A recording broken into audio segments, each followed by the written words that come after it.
My name is Andrew Fyfe. I own the Main Street Tattoo Collective in Winnipeg, Manitoba. I've been tattooing for 20 years. All of those 20 years, with the exception of maybe 6 months, has all been in Winnipeg. I'm very proud of that, actually. Me and my wife, she also tattoos as well. We opened the Main Street Tattoo Collective in 2013 with our really amazing friend Steve, and our friend Andrea jumped on like right away. Steve's doing his own thing. He owns an amazing shop in the city as well now, and it was just like basically the four of us just having the best time ever. And we slowly added people, and over the last 10 years, it's been 10 years now, over the last 10, almost 11 years, we've had a lot of people in and out through the doors. We've met a lot of good clients, a lot of good people, and yeah, it's really cool to bring what I consider like very high quality artists to North Winnipeg.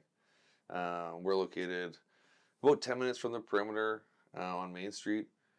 So we're about, between 5 and 10 minutes from the perimeter, and we're between 5 minutes from downtown. This is the area that I grew up in. I spent a lot of my like adolescent years skateboarding down this street here, and when the sun goes down in the back lane, just doing kids things, whether it be graffiti or just skating with your buddies, all that stuff. We did it. This was my area. And I liked the idea of being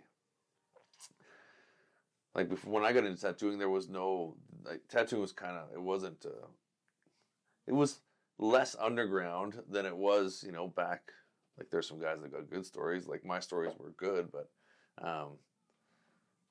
it wasn't the most mainstream thing to do. There was no TV shows or anything. So, the only guy there was the local tattoo guy, and I think that I always thought that was like the coolest guy. There's a guy, Gil Monte's he's like one of the pioneers of tattooing. He's from the States, but he said, I think something along the lines of, the tattoo man is the only person the rock stars think is cool. Like rock stars think the tattoo guy's cool. I just think that's the coolest, like the idea of being the local tattoo man, the butcher down the street, the guy who owns the card store, you got, the guy who owns the photos, like you being ingrained in your small community has been awesome. And our community is like West Kelowna, North Winnipeg supports us like you wouldn't believe. So it's really cool to be a staple. I've tattooed teachers that taught me in high school. Randomly people will walk in here and I was like, hey, I know you. And they don't even recognize me, but I'm like, I know you. Like, I went to school with you. And you talk for long enough, you're like, oh yeah. Like, we're just area people. We've been part of the area our whole lives. And I think it's cool that we become intertwined in this community more than we like hit any sort of like fame outside of this place. I think West Kelowna and like North Winnipeg trust us here, and I'm really proud of that. All right, so you talked about skateboarding and kind of skateboarding around this neighborhood. What kind of influence did skateboarding have on you becoming a tattoo artist and really just who you are today? So yeah, skateboarding is the most, like, I started, my first tattoo was of a skateboard guy. It was the Blind Skateboards logo. I got it done when I was 15 at a shady shop down on Portage. So, and it was cool. I just walked in, and I just like a place filled with cigarettes and weed smoke, and I gave the guy my ID. It was my real ID. Like, I just got my driver's license, my beginner's driver's license. They took it, they looked at it, and they just said, "Cool, we'll tattoo you." And it was a whole thing. My mom, she lost her mind, but that was like the coolest. That was the coolest. And I got that tattoo because I skateboarded, not because I was like this amazing artist guy. I just wanted to like do I wanted a tattoo because I love art. No, I love it because I love skateboarding. So I wanted to get that tattoo. Plus, like all these, there's some amazing skaters that had some really cool tattoos and like powerful tattoos. I remember Jamie Thomas had like this crazy Jesus saves on his chest. I remember seeing that in videos and thinking, man, that is like, that's a statement. You know, that's crazy. So I wanted to make my own statement. So I was 15 and I got this blind guy on my forearm, and it was awesome. Grungy old shop, and I don't even know. I barely remember who the guy was, but it was amazing. All right, another thing you talked about was graffiti. So I know that graffiti is quite often kind of synonymous with tattoo artists. Mm-hmm. A lot of people kind of, that's their entry point. So how did graffiti inspire you and evolve you as an artist? Well, I think I was a graffiti artist who loved creating graffiti art. I liked it more than like going out and like doing graffiti. Like I was never comfortable walking down the street and throwing up a bomb on a street corner. You know, I just, those guys are awesome, and they got like big brass balls on those guys, but I was never that guy. I was always a bit more timid, and I loved the artwork of it, and I loved being able to sit around and have a group of people and just start drawing and throwing ideas off each other, like building letters. You know, it was really cool because you're not doing it for any reason. You're just doing it because it's fun. And then that built a love for drawing. And then all of a sudden I kind of found value in the fact that I was able to do that, I guess above average, you know? So, you know, when you find a thing as a kid that you're like that you feel like you can get a little bit of value out of, you know, that sets you apart from the pack, I think you naturally lean into that just because, you know, you're adding something different to your community, your group of people, whether how small they are. So I was one of the only like real graffiti kids who was able to draw pretty well. Like a lot of my friends that were graffiti guys, they were the dudes. They were so daring. They could scale a building. They can get up all these places, and they had tags everywhere. But I was kind of the guy that would draw. I was the one who would draw the pieces. You know, I was the guy that I excelled on paper more than I excelled in the other aspect. So, honestly, this is what we do all day.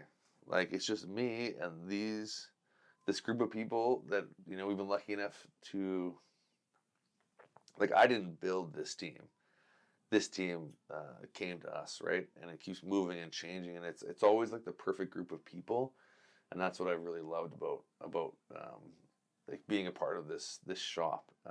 Like, I don't have a lot of control over who shows up, but we always end up, it's just me and my friends drawing pictures, and we all push each other in different ways. I can't draw what Jacob does. I can't draw what Joey does. I can't draw what Kennedy does, but, you know, they can't draw what I draw. But in some crazy way, we all make each other better. Just like we did back in the day when we were doing sketchbooks.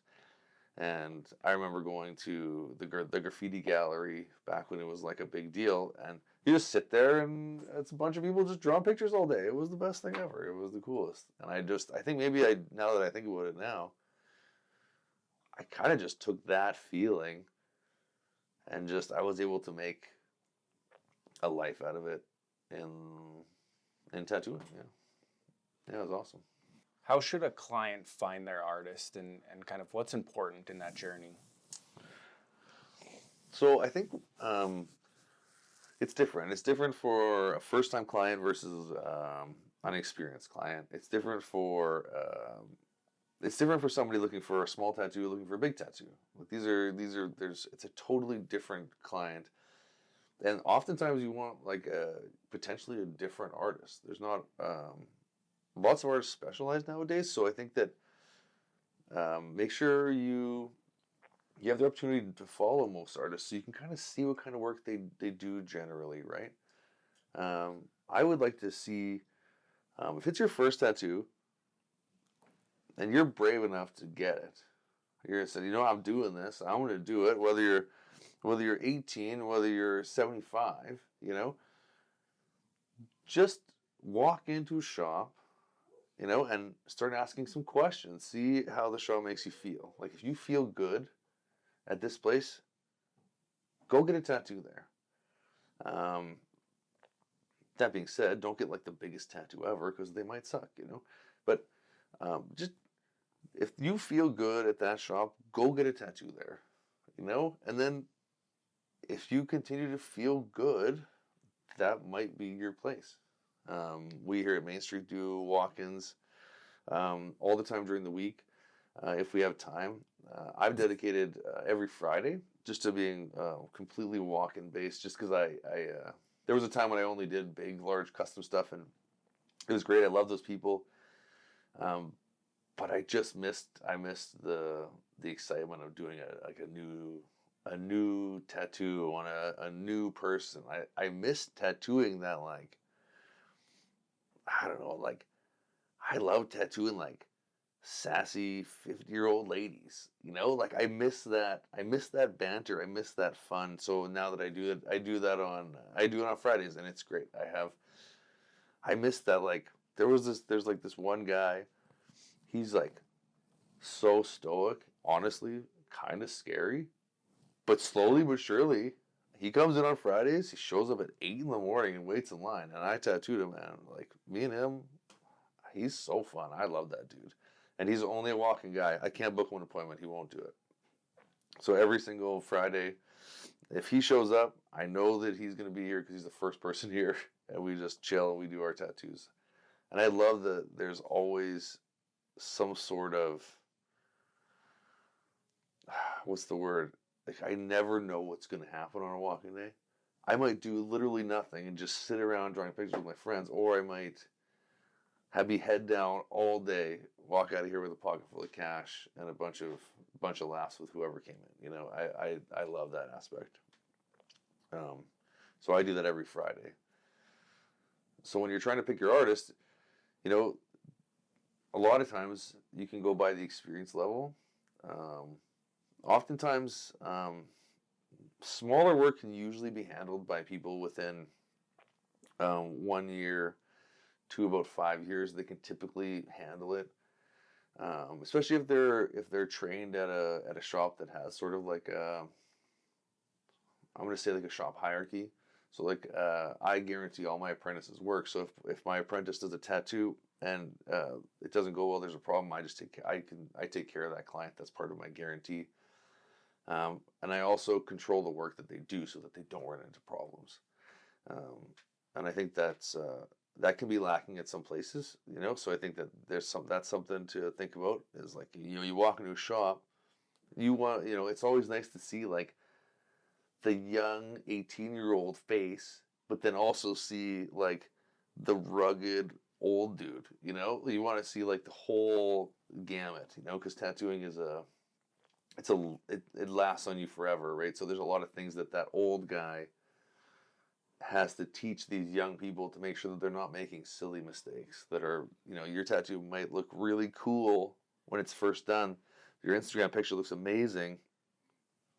But if you ask the crush of the old dude, he'll just tell you it's garbage, So if you're at a shop where you have this nice variation, you're almost guaranteed that these young people are doing amazing tattoos, right? They're pushing the limits. They're creative. They're pushing the next level of tattooing, right? But they have this experience behind them, right? And I think that's super cool to watch. So when you're, it's always nice to come into a shop, feel the shop out, see who's going there. You don't have to get tattooed. Just walk in, see what's up. You don't have to get tattooed, And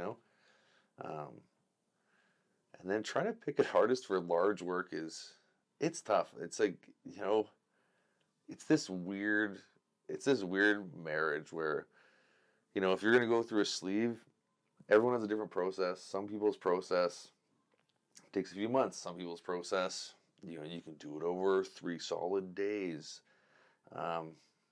So really, you just want to ask somebody how they do it. How do they create their artwork?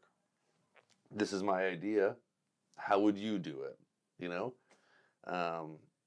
Usually an artist will take a deposit for a drawing. So if you find an artist that you kind of vibe with, they'll take a deposit. They'll book you some time, and they'll show you a drawing. You can say no. That's like a big thing. You can say no. You can be like, oh, that's not for me. And then you move on to the next artist. So maybe you lost $100, $200. It doesn't matter in the long run. I know that seems like, I don't know, maybe that seems arrogant to think that a couple $100 is a waste, but this shit lasts forever.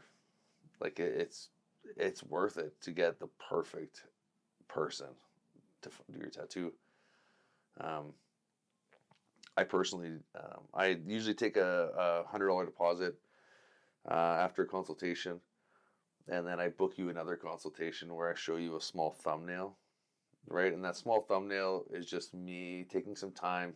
Usually it's half an hour to 40 minutes of just throwing an idea down, like, oh, this is what I would do.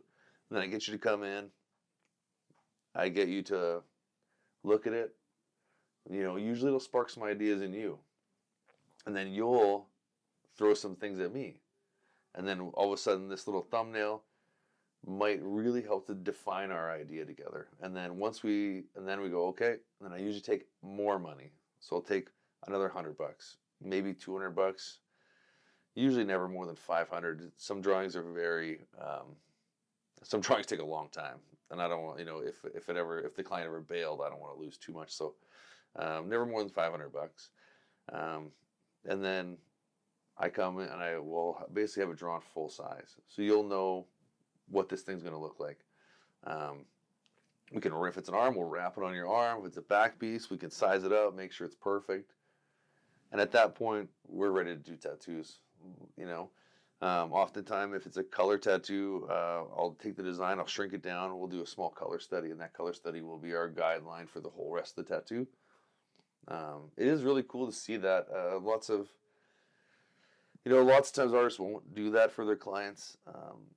I found over the years that if I do a little color study, that me and my clients have built the design, it's somewhat together, like there's sometimes where, that word like building a design together can be a pain in the ass, but for the most part, as long as we've built a little bit of a relationship before we actually start, it starts hurting, you're more likely to finish it. What's going to go on your skin. Whereas like the day of, if you just come in for the first day of your sleeve and you see it and you get like 3 minutes to see your sleeve, and then the artist takes it and goes to the back and puts it on and, makes a stencil, then puts it on you, then you get it tattooed. It's such a whirlwind that your hindsight, when you already have it on you and it's kind of like too late, oh, maybe I would have done this. Maybe I would have done this, those little things, they annoy me. I've had that happen with clients, and I don't much like that, honestly. So I have a little bit of a longer process, but it's usually good. Typically, I can get anybody in within like 3 months is reasonable, If it's like a really extensive drawing that I'm going to have to put any more than like 10 hours in, I might bump it, but whatever. Yeah, I'd say within 3 months you can get in for a big one with me. And then if you're trying to find a large scale artist, make sure that they have some experience. You don't want to get tattooed by somebody that's like less than, 3 years. You don't want to get your back piece done by somebody who's less than 3 years. The amount of extra time they're going to need to apply that tattoo properly is just it's not worth it. It just hurts too much, Whereas an artist who's like, I honestly, like I'm old now, but I think like an artist who's, less than 5 years really has no reason to do a full size back piece, just because there's so much going on there. And like, I don't even think that I should have done any back pieces until I was 10 years plus. Now that I'm looking back on it, But I'll tell you what, when I was a year in, all I wanted to do was a back piece. And any back piece I started before my, let's say, 5 years, I didn't finish them because it took so long that the client lost all their gusto on it, you know? So I think that's a big piece. Just try and do your best to find someone who's done back pieces, who's done sleeves, you know? Make sure that you're not their first one. And if you are their first one, you better get a fucking deal. You know? That's it, yeah. Yeah, so then another thing, that I wanted to bring up is that client connection on a large scale, that relationship between you. You and I spent 40 plus hours working on my front. Yep. And, a lot of the times throughout that tattoo, I almost forgot that I was getting tattooed because we were chatting and it just made those days go by quicker. So, how important is that as an artist as well? Yeah, that's like an underrated piece. I think, you see all these amazing tattoos being done, but nobody remembers how, there's a relationship built between the client and the artist. There's like a transfer of energy when you're doing something terrible. I've been tattooing people that are just struggling through their tattoos, and I swear, this one time I was tattooing, I can't remember who it was, but Andrea was there. Andrea is one of our she's our piercer, which is also like a great friend of the shop. He was struggling so bad, and I remember, I think I was tattooing his chest on the one side, and Andrea came over and put her hand on his opposite shoulder, and it changed the whole tattoo session. Everything changed. It was the most amazing thing. So there's like an energy transfer that happens between you and your client. There's a relationship that's built. Some of my clients, I know everything that's happening. I know about their divorce. I know about, their relationships. I know about if they got a boyfriend. I know if their kids got hurt. I know all these things, and they know the same thing about me. I'm an open book. I'm not trying to hide nothing. It's pretty amazing to see these guys and to really get to know people during the whole process. There's also something that happens when, I don't know, it's like when you're hurting, you can really express yourself in a different way. Also, tattooing is really fun. I know it seems silly. It seems silly that, getting tattooed, getting tore up for hours and hours with the needle seems like it would be just the worst thing ever. But for some reason, it's we really enjoy it. It's fun, and it's terrible. And then at the end of it, it's we just high five because we just did something together. There's something to be said about, maybe it's those, I've heard stories of Navy SEALs that they just they'll live and die for each other. They've been through something together, and that's a bond that's hard to break. And I think it's kind of like that in tattooing. Not obviously, we're not Navy SEAls. I can't do a chin up. But I think there's a bond built between you and a customer that you really can't you can't move past that. We're together, And that being said, I know guys who have the worst tattoos, but they love their tattooer. And you know what? They love their tattoos. They're terrible. I don't know what to tell you. They're terrible. But to those guys, those tattoos, just because I might not like them, the relationship built between their tattooer and them, whatever happened in those countless hours to build those tattoos, has made them powerful. And I think that's the key to tattooing. It doesn't always have to be this perfect, the David built out of marble that has to be amazing, You could get that David tattoo from a complete douchebag, and you don't even like it. Everyone will stop you at the grocery store and say, "Oh my God, look at your amazing tattoo." And the first thing you tell them is like, yeah, but, and I feel like that's the worst. That's the worst. I think that's the saddest thing is when you go through something terrible and you also have a but. When people talk to you about it, that but is that's the bane of my existence. There's so many people that walk in. I love seeing tattoos from other artists. I love just being like, hey, let's see your tattoo. Can I see that? And you'll have no idea how many butts come in here. There's a lot of butts through the doors, you know.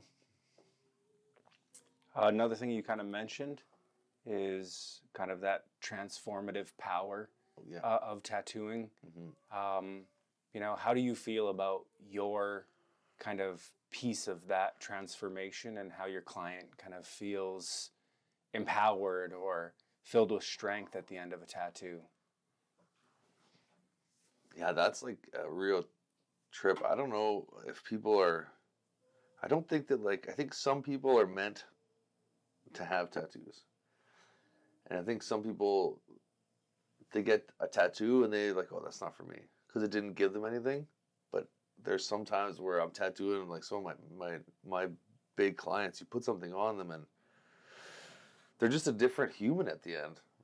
Like when they wear a big, strong piece, it changes the way they interact with the world, you know? I think that if you do the right tattoo on a person who needs it, you'll make their life infinitely better. And then, that being said, if you do the wrong tattoo on the wrong person, you make their life infinitely worse. And I think that's like a responsibility that I know that I do my hardest to instill that in the people that I teach to tattoo. But I think that, you know, that's something that has to be carefully thought through when you're getting your piece, you know.